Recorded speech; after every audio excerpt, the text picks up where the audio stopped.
यदा यदा हि धर्मस्य ग्लानिर्भवति भारत अभ्युत्थानं धर्मस्य तदात्मानं सृजाम्यहम् परित्राणाय साधूनां विनाशाय च दुष्कृतां धर्म संस्थापनार्थाय संभवामि युगे युगे। आपको और आपके पूरे परिवार को अघन मास मार्गशीर्ष मास की हार्दिक शुभकामनाएं एवं बधाइयाँ। भगवान श्री लक्ष्मी नारायण जी का आशीर्वाद आप सभी के ऊपर सदैव बना रहे। कुरुक्षेत्र के युद्ध क्षेत्र को विशाल सेनाओं के आवागमन की सुविधा के लिए तैयार किया जा रहा था। उन्होंने हाथियों का इस्तेमाल पेड़ों को उखाड़ने और जमीन साफ करने के लिए किया। ऐसे ही एक पेड़ पर एक गौरैया अपने 4 बच्चों के साथ रहती थी। जब उस पेड़ को उखाड़ा जा रहा था तो उसका घोंसला जमीन पर गिर गया, लेकिन चमत्कारी रूप से उनकी संतानें अनहोनी से बच गई। लेकिन वो अभी बहुत छोटे होने के कारण उड़ने में असमर्थ थे। कमजोर और भयभीत गौरैया मदद के लिए इधर उधर देखती रही। तभी उसने श्री कृष्ण को अर्जुन के साथ वहां आते देखा। वे युद्ध के मैदान की जांच करने और युद्ध की शुरुआत से पहले जीतने की रणनीति तैयार करने के लिए वहां गए थे। उसने भगवान श्री कृष्ण के रथ तक पहुंचने के लिए अपने छोटे पंख फड़फड़ाए और किसी प्रकार भगवान श्री कृष्ण के पास पहुंची। हे श्री कृष्ण, कृपा मेरे बच्चों को बचाएं, क्योंकि लड़ाई शुरू होने पर कल उन्हें कुचल दिया जाएगा। सर्वव्यापी भगवान बोले, मैं तुम्हारी बात सुन रहा हूँ, लेकिन मैं प्रकृति के कानून में हस्तक्षेप नहीं कर सकता। गौरैया ने कहा, हे भगवान, मैं जानती हूँ कि आप मेरे उद्धार करता हैं। मैं अपने बच्चों के भाग्य को आपके हाथों में सौंपती हूँ। अब यह आपके ऊपर है कि आप उन्हें मारते हैं या उन्हें बचाते हैं। काल चक्र पर किसी का बस नहीं है।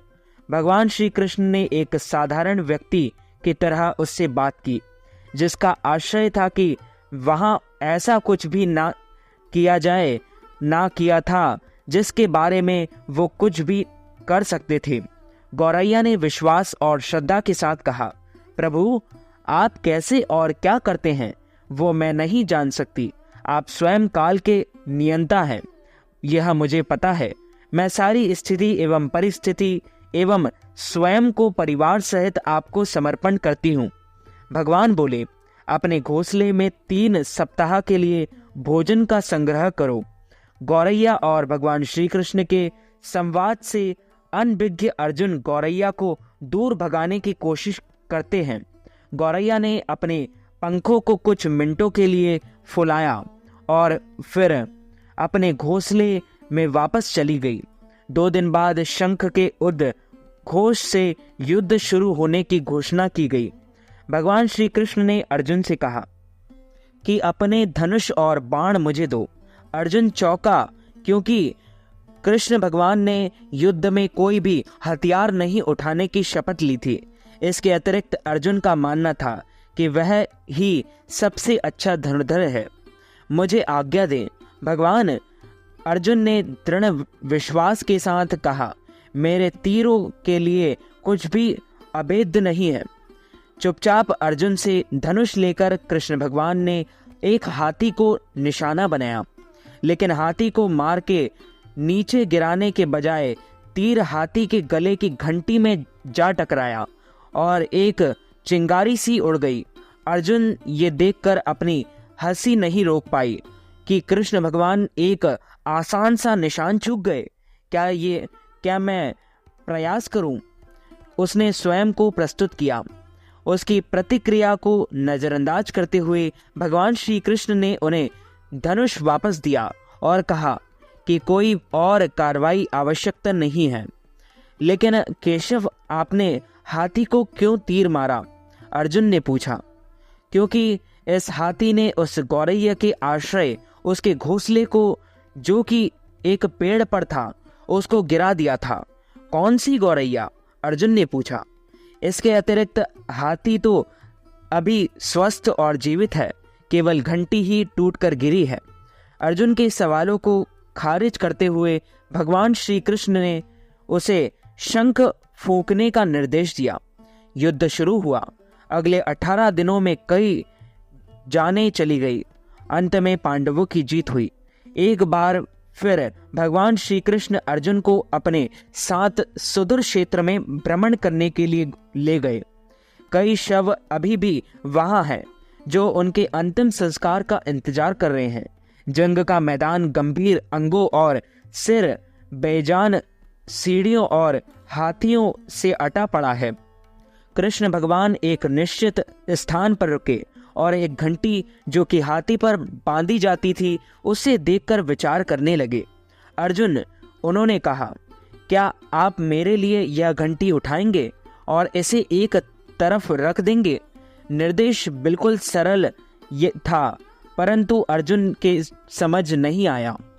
आखिरकार विशाल मैदान में जहां बहुत सी अन्य चीजों को साफ करने की जरूरत थी, भगवान श्री कृष्ण उसे धातु के एक टुकड़े को रास्ते से हटाने के लिए क्यों कहेंगे? उसने प्रश्नवाचक दृष्टि से उनकी ओर देखा।